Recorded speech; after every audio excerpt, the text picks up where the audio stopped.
우리 성경에는 믿음의 위인들이 많이 등장을 해요. 우리 모세도 있고 예레미야도 있고 기드온도 있습니다. 이외에도 너무나 많은 사람들이 등장을 하죠. 근데 이런 사람들의 삶의 행적과 신앙들을 가만히 지켜다 보면은 나 같은 사람은 상상도 하지 못할 그런 일들을 많이 행하는 것을 보게 됩니다. 그럴 때마다 우리가 생각하는 것은 모세니까 그렇게 하겠지, 예레미야니까 그렇게 할 수 있지, 기드온이니까 그렇게 할 수 있지라고 하면서 자기 자신에 대한 그런 변명을 하게 됩니다. 하지만 성경은요, 지나간 사람들, 지나간 믿음의 사람들의 이야기가 아닙니다. 성경은 하나님에 관한 이야기입니다.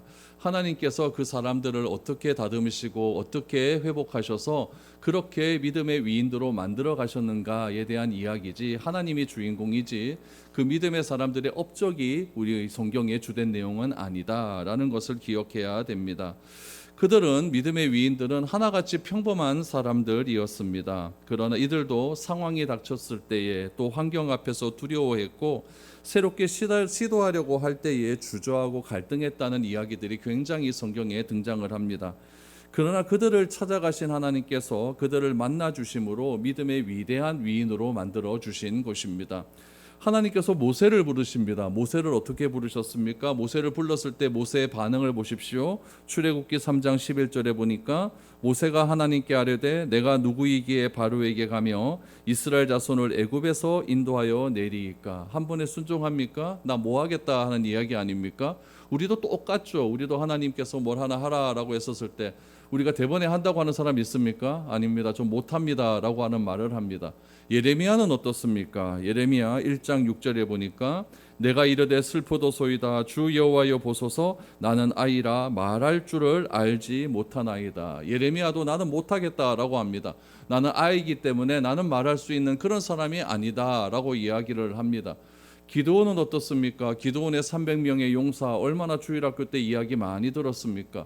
근데 하나님께서 기드온에게 나타나셔서 사사로서 부름을 했을 때 기드온은 어떻게 말하는지 보십시오. 사사기 6장 15절. 그러나 기드온이 그에게 대답하되 오 주여 내가 무엇으로 이스라엘을 구원하리이까? 보소서 나의 집은 므낫세 중에 극히 약하고 나는 내 아버지 집에서 가장 작은 자이니이다 하니라고 말합니다. 기드온도 못하겠다라고 이야기하죠. 나는 가장 어리고 나는 므낫세 집안에서도 가장 막내입니다라고 이렇게 이야기를 합니다. 이런 반응들을 가만히 보면 나와 똑같습니까? 안 똑같습니까? 똑같죠. 그렇죠? 똑같아요.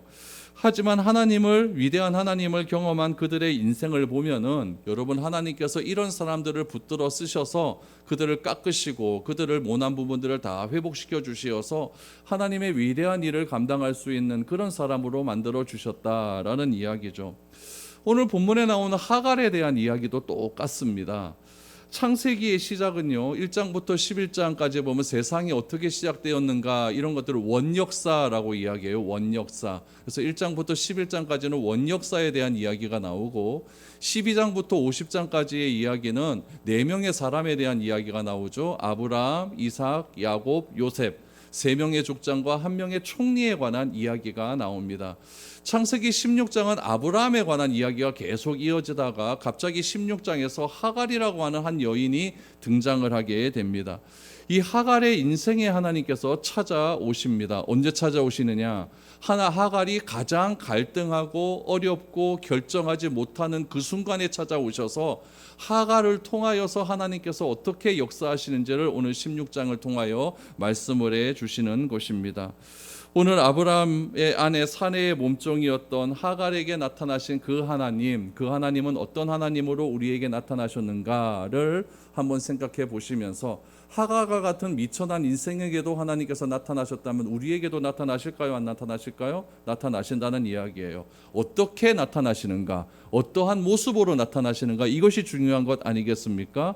오늘 하갈에게 나타나신 하나님을 살펴보며 우리에게도 이런 하나님으로 나타나기를 간구하는 그런 시간이 되었으면 좋겠습니다. 첫 번째로 하갈에게 하나님은 어떤 하나님으로 등장하셨을까요? 상황을 보고 계시는 하나님으로 등장합니다. 상황을 보고 계시는 하나님으로 등장을 하죠. 7절을 보세요.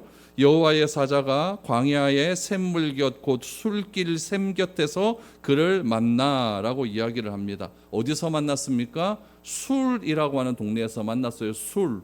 여러분 술이라고 하는 뜻이 뭐냐면 경계라는 뜻이에요. 경계라는 뜻으로 성경의 다른 곳에서는 어떻게 번역되었냐면 수르라고 번역이 되었어요. 수르라는 지역을 여러분 제일 잘 아시는 곳이 어디냐면은 이스라엘 백성들이 홍해를 건너지 않습니까? 홍해를 건너고 난 다음에 제일 첫 번째 도착한 동네가 수르 광야예요. 수르 광야에서 이스라엘 백성들이 홍해를 건넌 지 얼마 되지도 않았는데 물 없다고 난리치던 곳이 바로 이 수르 광야라는 곳이죠. 그 술, 경계라는 뜻이에요. 거기서 하나님께서 만났다라는 거예요. 수르라고 하는 동네, 이 술이 어느 정도에 위치했냐면은 사해가 이스라엘 남쪽에 있지 않습니까? 남쪽에 헤브론이라고 하는 동네가 있어요. 그러니까 사해 서쪽 편에 보면 헤브론이라는 동네가 있는데 그 헤브론이라는 동네에서 남쪽으로 170km, 180km를 더 내려갑니다. 그럼 이스라엘 남쪽으로 내려가면 어느 땅이 있냐면 애굽이라고 하는 동네가 있거든요. 그러니까 딱 그 정도예요. 애굽과 가나안의 경계선, 거기가 수르라고 하는 동네다라는 이야기죠.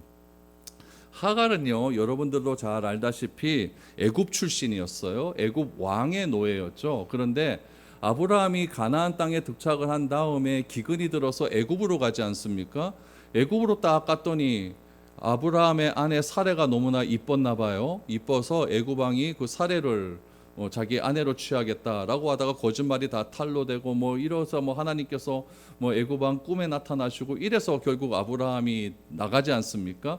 그때 애굽 왕이 너무나 미안해서 선물로 준 게 이 하갈이라고 하는 여인이죠. 그러니까 이 하갈은 원래 애굽 사람이었어요. 애굽 왕의 종이었는데 결국 누구의 종이 되었습니까? 사레의 몸종이 되었다라는 이야기죠. 그런데 여러분, 이 하갈이라고 하는 여자가, 이 여인이 지금 어디에 와 있어요? 술 땅에 와 있어요. 딱 술이 어디 경계선? 애굽과 가나안의 경계선이었어요. 그러면은 왜 하갈이 이 술 땅에 와 있을까요? 어디로 가고 싶은 거예요?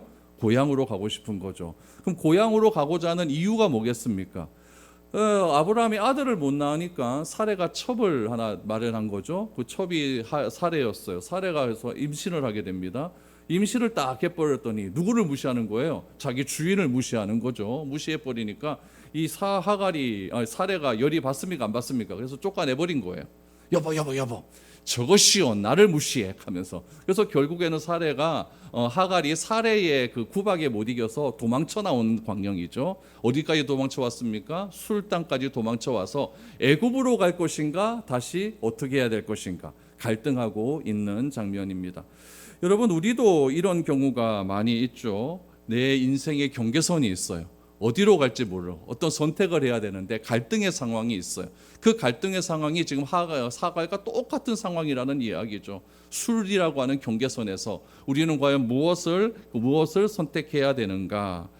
광야 가운데 혼자 던져진 이방인 여종 하갈을 누가 주목하고 있었냐면요, 하나님께서 주목하고 계셨습니다. 여호와의 사자가 하갈을 만났다라고 나와요. 여러분 7절을 다시 보세요. 술깃 샘 곁에서 그를 만나 그랬습니다. 여러분, 만났다라고 하는 뜻이 뭐냐면 찾는다, 찾았다라는 뜻이에요. 찾았다. 그러니까 여러분, 여호와의 사자가 하갈을 찾은 겁니다. 하갈이 힘들어서 하나님을 찾은 게 아니라 여호와의 사자가 하갈을 찾았어요. 왜 찾았을까요? 보고 계시기 때문에 찾는 거예요. 하갈의 상황이 어떤지 하나님이 다 보고 계시기 때문에 그 하갈을 찾아온 것입니다. 인생의 갈림길에서 어떤 선택을 해야 될지 모르고 갈등하는 상황 가운데 하갈을 찾아오신 하나님, 그 하나님은 나도 찾아오실 줄 믿습니다. 내가 갈등하는 순간은 틀림없이 존재합니다. 그때 하나님께서 내 갈등하는 상황을 보시고 찾아오신다는 이야기예요. 그런데 하갈과 여호와의 사자가 어디서 만났다라고 이야기하면 술곁 샘 곁에서 만났다, 샘에서 만났다라고 해요. 샘이라는 단어가 또 재미가 있어요. 샘이 여러분 히브리어로 아인이라고 얘기하거든요. 아인. 이 아인이라고 하는 뜻이 뭐냐면 눈이란 뜻이에요. 눈을 뭐라고 하냐면 아인이라고 이야기를 해요. 그러니까 샘 곁에서 하나님의 눈은 한 여인을 집중하고 계신 거예요. 누구를 집중한다? 하갈을 집중하는 거예요. 하갈을 집중하고 보시고 계셨고 그 보시는 눈이 찾아간 겁니다. 누구를 찾아갔어요? 하갈을 찾아가신 겁니다. 하갈이 서 있는 술광야는요, 그녀의 인생을 결정짓는 선택을 해야 되는 곳입니다. 애굽으로 갈 것인가 아니면 다른 곳으로 갈 것인가. 그곳에서 여러분 혼자라고 느꼈을 것 아닙니까? 광야 얼마나 척박합니까? 물도 없고 아무것도 없어요. 누구와 상의할 수 있는 극단적인 환경 속에서 누가 보고 계셨다? 하나님의 눈은 하갈을 보고 계셨다라는 이야기죠. 보고 계신 것만 끝나는 것이 아니라 적극적인 행동을 하셨는데 그것이 만났다, 찾았다라는 의미입니다. 하나님께서 하갈이 어디에 있을 때, 아브라함의 가정에 있을 때 찾아오지 않았어요. 어디 있을 때? 술곁, 극단의 고통 가운데, 갈등 가운데 있을 때 찾아온 것입니다. 찾아오신 하나님께서 하갈을 어떻게 대하셨을까요? 여러분, 우리는 사람을 찾아요. 사람을 찾지만 그 사람 가운데 해결 방법이 나옵니까? 뭐 특별하게 없어요. 내가 어려움이 있을 때 나를 찾아오는 사람이 있습니다. 그 찾아오는 사람 위로해 주시기 위해서 찾아오는 것이지 찾아온 그 사람한테 뭘 해줄 수가 있겠습니까? 그러나 하나님은 내 갈등 가운데 찾아오십니다. 찾아오셨다라는 것은 하나님께 해결점이 있다라는 거예요. 그럼 하나님께서 하갈이 애굽으로 갈 것인가 어디로 갈 것인가 모를 때 하나님께서 하갈을 찾아오셨다는 것은 해결해 주시겠다라고 하는 의지적 결단이 있는 거예요.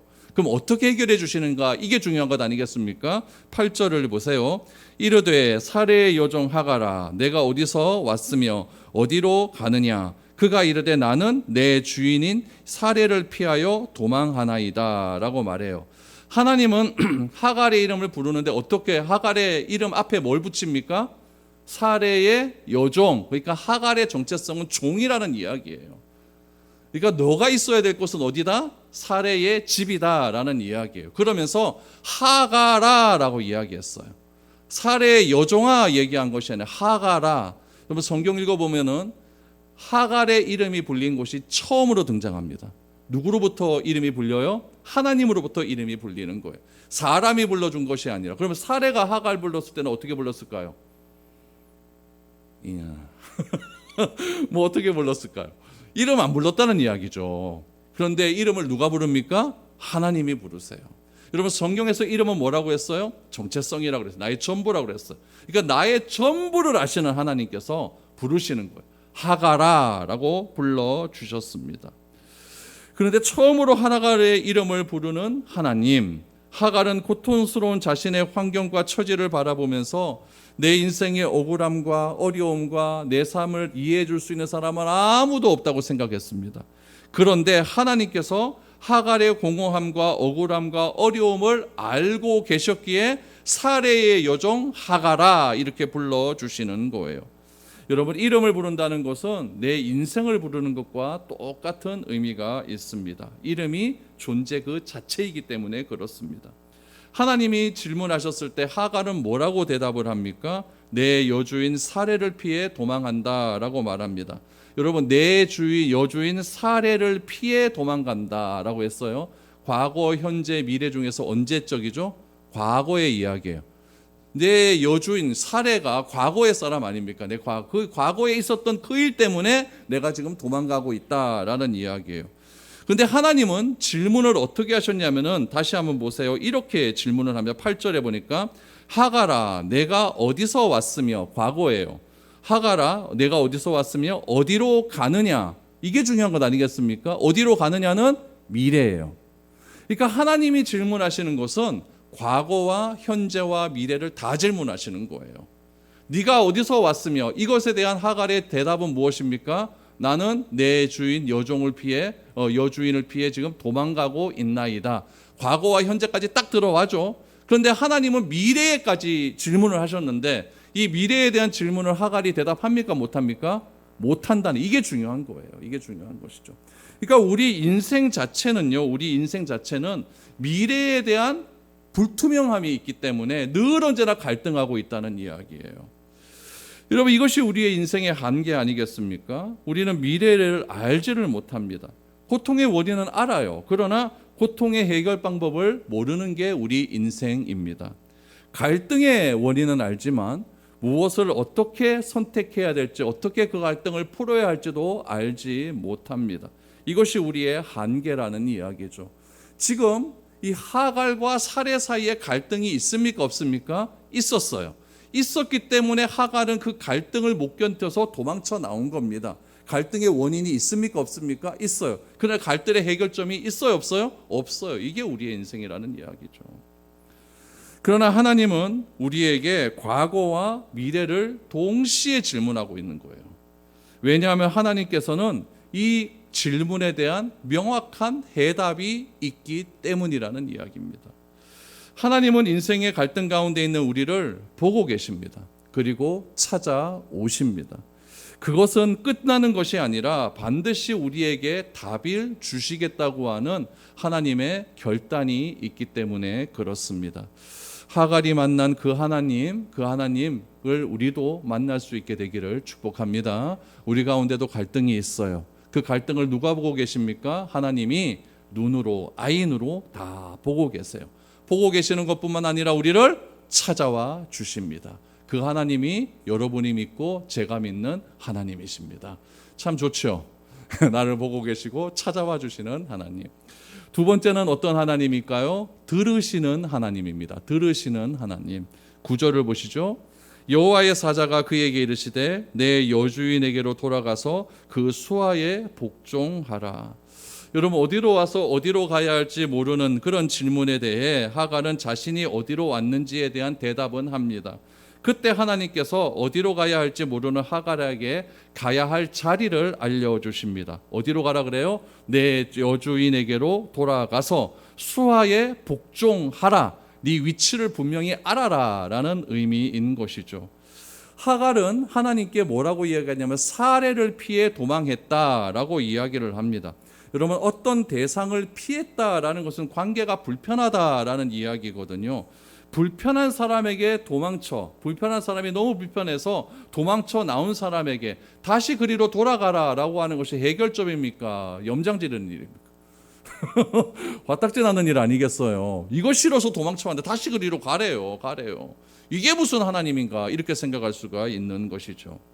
그러나 하나님은 사례에게로 다시 돌아갈 때 내가 돌아가기만 하면은 내가 너에게 3가지의 약속을 해줄게. 이 3가지의 약속은 네가 사례에게로 돌아가서 그 주인의 수하에 복종할 때 주시는 약속이라는 이야기예요. 그러니까 하나님께서 다 지금 생각이 있는 거죠. 그러니까 이 말씀만 딱 보면 어떻게 하나님 저럴 수가 있나라고 생각할 수가 있는데, 하나님께서 약속을 주실 때는 반드시 내가 얽혀있는 그 관계가 회복이 되어야만 이 약속이 이루어진다라는 것을 알 수가 있는 거예요. 여러분, 찝찝한 사람 있습니까? 빨리 가 회복하십시오. 빨리 가서 회복하십시오. 그게 중요한 거예요. 그럼 하나님께서 사라에게 어떤 약속을 해주셨을까? 첫 번째 약속, 자녀가 번성할 것을 약속해 주십니다. 지금 하갈은 뱃속에 아기가 있어요, 없어요? 있어요. 그것 때문에 지금 다툰 것 아닙니까? 그 자녀가 그냥 자녀가 아니라 번성할 것이다 라고 약속을 하는 것이죠. 그러니까 하갈의 자녀를 통해서도 아브라함의 복이 임할 것이다 라는 것을 암시해 주고 있는 겁니다. 10절 말씀 다시 한번 보시죠. 여호와의 사자가 또 그에게 이르되 내가 내 씨를 크게 번성하여 그 수가 많아 셀 수 없게 하리라 라고 이야기를 합니다. 여러분, 요 10절의 약속이 누구에게 했던 약속이에요? 아브라함에게 했던 약속이거든요. 그 약속과 똑같은 약속을 여러분 도망쳐 나온 하갈에게 해 주셨다라는 이야기죠. 지금 하갈이에게 닥친 상황은요, 믿음이 없는 상황에서 나타난 실수입니다. 믿음이 없기 때문에 자기의 신분을 망각하고 도망쳐 나온 것 아닙니까? 그럼에도 하나님은요, 모든 실수보다도 크신 하나님이기 때문에 실수를 통해서라도 하나님께서 그 일을 이루어 가기를 원하는 거예요. 그러니까 여러분들 실수했다고 너무 절망하지 마십시오. 내가 실수 한번 했다고 하나님이 나 버린 건 아닌가, 이런 하나님이라고 믿지도 않죠. 그 실수 속에서도 하나님께서 합력하여 선을 이루어 가시는 그런 하나님의 은혜를 발견해야 된다라는 거예요. 하갈이 도망쳐 나오는 것은 실수입니다. 그러나 그 실수를 통해서도 하나님께서 하갈에게 주신 약속은 뭐냐면은 자기의 주인이었던 아브라함에게 주신 약속과 똑같은 약속을 해 주시는 것이죠. 네 자녀가 셀 수 없이 번성할 것이다. 아멘. 얼마나 하갈의 마음 가운데 안도가 되겠습니까?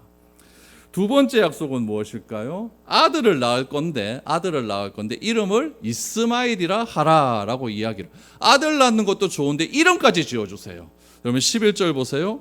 여호와의 사자가 또 그에게 이르되 내가 임신하였은즉 아들을 낳으리니 그 이름을 이스마엘이라 하라. 이는 여호와께서 내 고통을 들으셨음이니라 라고 말합니다. 여러분, 하나님께서 특별하게 이름을 지어주시는 경우가 있는데, 여러분, 이름을 지어주실 때는 이 아이는 특별한 아이다라고 하는 그런 하나님의 암시가 담겨져 있는 거예요. 여러분, 예수님도 하나님께서 이름을 지어주셨죠. 예수님 낳을 때도요. 뭐 이름 지어준 사람 많습니다. 세례 요한도 이름 다 지어주셨죠. 그러니까 하나님께서 주신 이름은요, 특별한 의미가 있는 거예요. 두려워하는 하갈에게 아들 낳아주시겠다. 아들 낳는데 그 이름이 이스마엘이다. 하갈은 성경에서 처음으로 천사가 하갈이라고 하는 이름을 불러주셨고, 하나님의 축복을 받고 태어날 아이에 대한 약속을 받은 여인이 되었다는 이야기예요. 이 여인을 가만히 보시면요, 여러분, 세상에서는 아무것도 볼 것 없는 여자입니다. 종이었죠. 종이 무슨 인격이 있고 뭐가 있겠습니까? 그 여인에게 찾아와 주셔서 이름을 불러주셨고, 내가 너에게 약속해 줄게 라고 이야기를 합니다. 아브라함의 본처는 사레죠. 사라였습니다. 그러나 비주류인 하갈의 인생에서도 하나님이 찾아오시는 거예요. 우리도 그런 경우가 많아요. 우리도 저 친구는 참 태어날 때부터 잘 좋게 태어난 것 같은데 내 인생은 왜 이 모양 이 꼴일꼬 라고 하면서 비교하며 살아가는 사람들이 많이 있어요. 여러분, 하나님은 그런 사람에게도 찾아오십니다.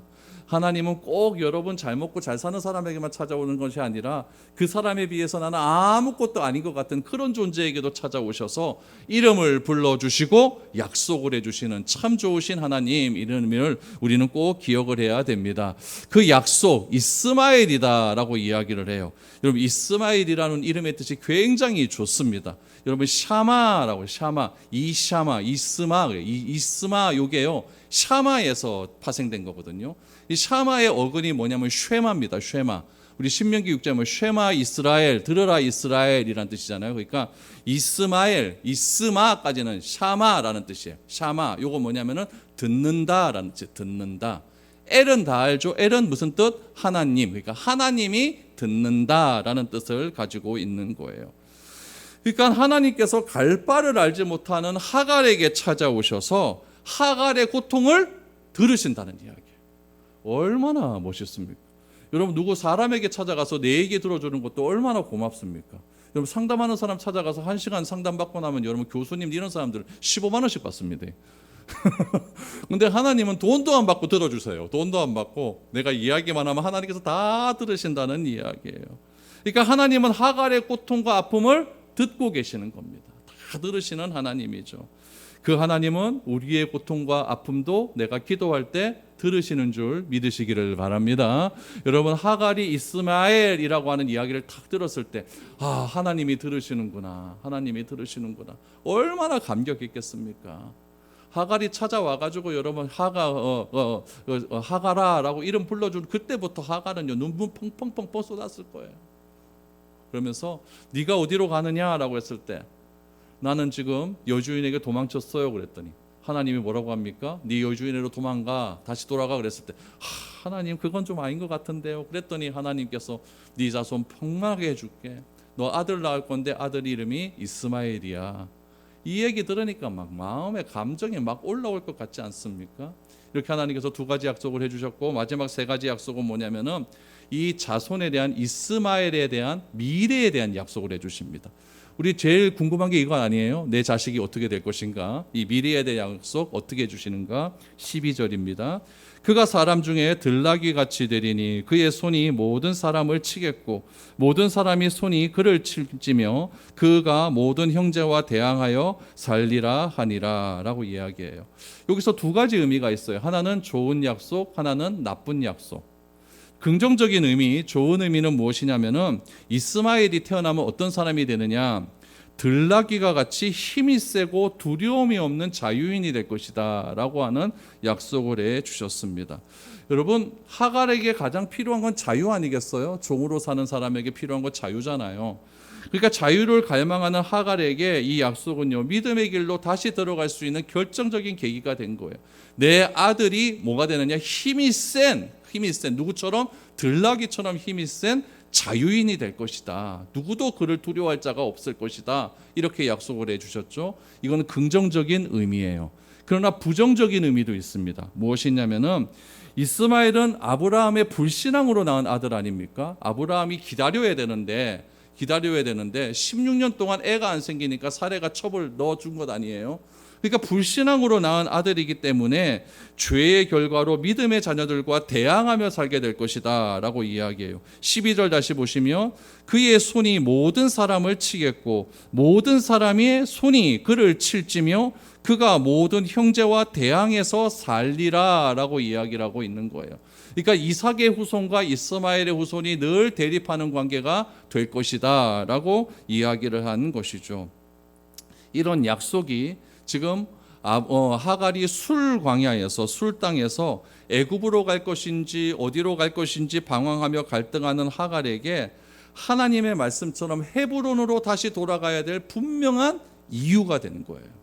내가 다시 돌아가서 내 위치를 다시 한번 회복하게 되면 그 위치가 뭡니까? 사라의 종으로 다시 그 위치를 회복하게 되면 하나님께서 이 약속을 다시 은혜를 베풀어 주실 것이다 라고 하는 약속이 된 것이죠.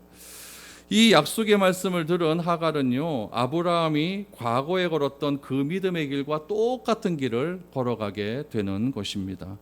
하갈이 헤브론으로 돌아가요. 돌아가면은 사레와 불편한 관계가 해결될까요? 안 될까요? 안 됩니다. 안 됩니다. 왜 할 수가 있냐면은 하갈이 또 쫓겨나거든요. 애 놓고. 그렇죠? 하갈이 이스마엘 진짜 낳았어요. 이스마엘 놓고 나중에 이삭이 또 태어나지 않습니까? 그런데 막 이삭과 이 이스마엘이 맨날 싸워요. 싸우니까 또 사레가 난리에 나갔고 여보 그래가지고 그래서 쫓겨나는 것 아니겠습니까? 그러니까 이 관계는 불편한 관계는 계속 지속된다는 이야기. 어쩌면 더 힘들 수도 있어요. 한 번 배신한 사람 두 번 배신 못 하겠습니까? 그러니까 네가 나를 배신해? 그러면서 더 힘들 수 있어요. 그러나 그 힘듦과 어려움을 견딜 힘은 어디서 나옵니까? 하나님이 주신 약속이 있기 때문에 그것을 견딜 수가 있는 것입니다. 그 하나님의 약속을 어떻게 받았느냐? 하나님이 찾아오셔서 내 갈등하는 순간 하나님이 찾아오셔서 그 갈등의 해결점으로 애굽으로 가지 말고 다시 사라에게로 돌아가서 거기서 견디고 버텨라 라고 하는 그 말씀을 해주셨기 때문에 하갈은 사레의 집에서 버티고 또 버틴 것입니다. 결국 그 고통의 의미를 발견하게 된 것이죠. 하갈이 지금 고통이 찾아온 이유가 뭡니까? 도망갔기 때문에 그런 것 아니에요. 그러니까 그 어려움 삶의 현장을 도망가지 말고 거기서 해결 봐야 된다라는 것을 알 수가 있는 것이죠. 그래서 이 하갈은 결국 누구에게 붙어 있게 되었냐면은 복의 근원인 아브라함 곁에 꼭 붙어 있게 되었다라는 이야기죠.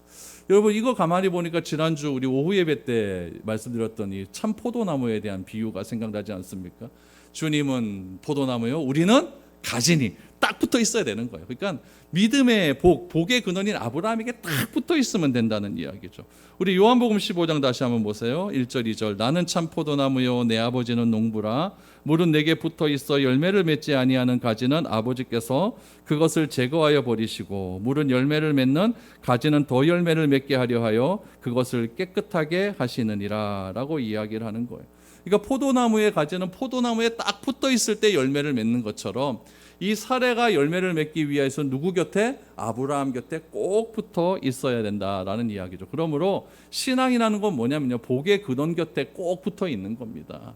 하나님의 말씀에 꼭 붙어 있으면 반드시 하나님께서 반드시 우리에게 좋은 것으로 허락해 주실 줄 믿습니다. 여러분 애굽에는 하나님의 약속이 없어요. 그러나 헤브론에는 고통이 있다 할지라도 누구의 약속? 하나님의 약속이 있다라는 사실입니다. 그래서 이 하갈은 다시 헤브론으로 돌아가게 됩니다. 세 번째로 하나님은 어떤 하나님일까요? 이제 살피시는 하나님이십니다. 살피주시는 하나님. 13절 14절 보세요.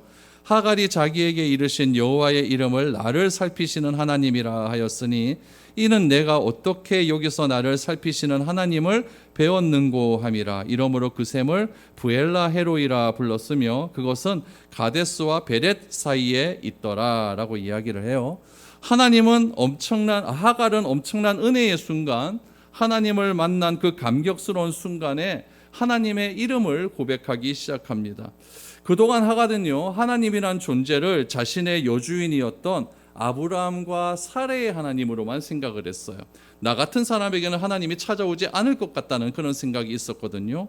그런데 하나님은 자신의 하나님으로 되도 된다라는 생각이 오늘 이 체험을 통해서 분명하게 알게 된 것이죠. 그래서 그 하나님을 나를 살펴주시는 하나님이라고 해서 부엘라 헤로이라고 부르게 된 거예요.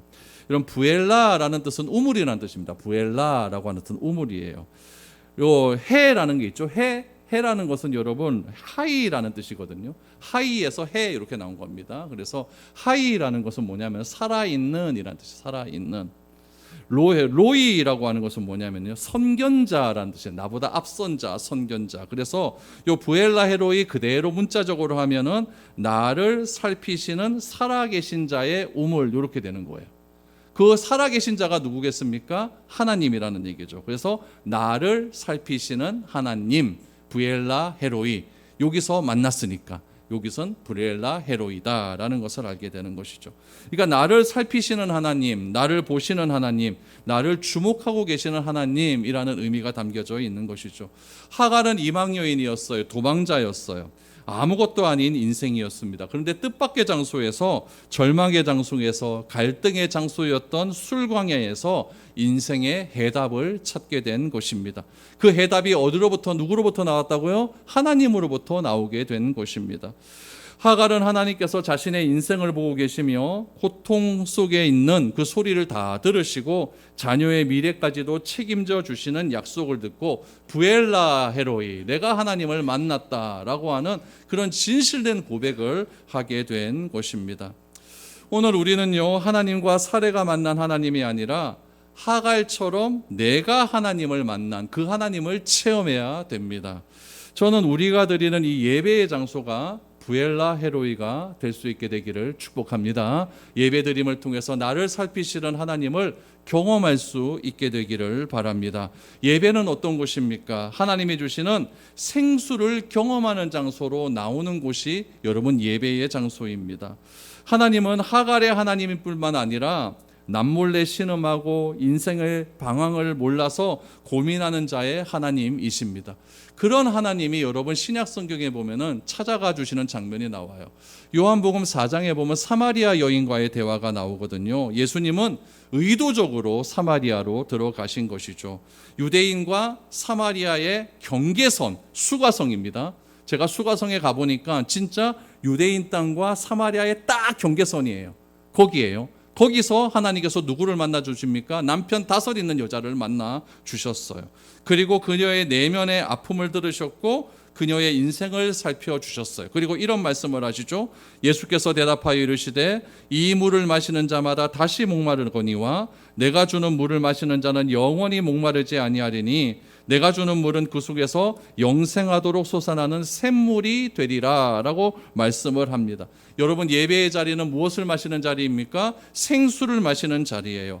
하갈은 부엘라 헤로이라고 하는 샘에서 하나님을 만났고 사마리아 여인은 야곱의 우물에서 하나님을, 예수님을 만나고 그곳에서 예수라고 하는 샘물을 마시게 되었다는 이야기입니다. 이 약속을 붙들고 살아가는 사람들, 이 샘물이신 예수 그리스도를 붙들고 가는 사람들에게는 살피시는 하나님 부엘라 헤로이의 놀라운 은혜가 우리에게 경험되어진다는 이야기죠.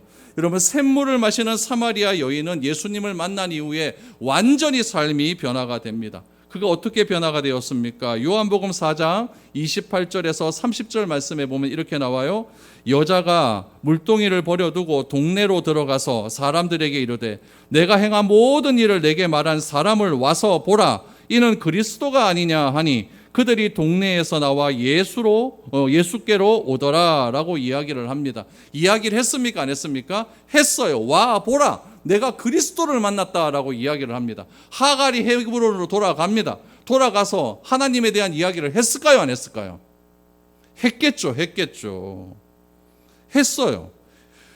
하갈이 아브라함에게 가서 내가 부엘라 헤로이라고 하는 살피시는 하나님을 내가 만났다 라고 이야기를 했습니다. 아브라함과 사라에게 다 이야기를 했어요.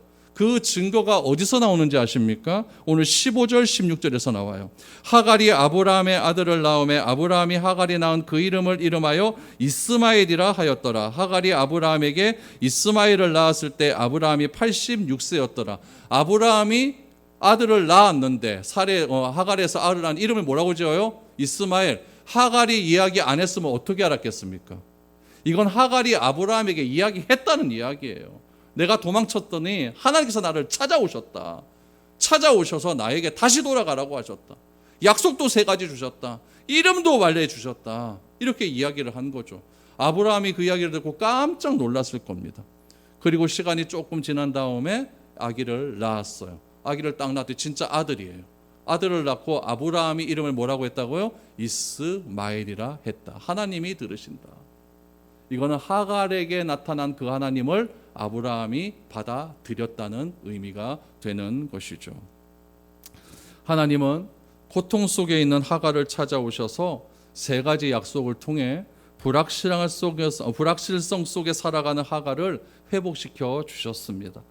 하나님은 우리의 삶을 보시고 들으시고 살피시는 하나님이십니다. 갈등하는 하갈에게 새로운 길을 제시해 준 것처럼 우리에게도 새로운 길을 제시해 주실 줄 믿습니다. 혹시 여러분 지금 삶 가운데 갈등하시는 분이 있습니까? 동쪽으로 갈까요? 서쪽으로 갈까요?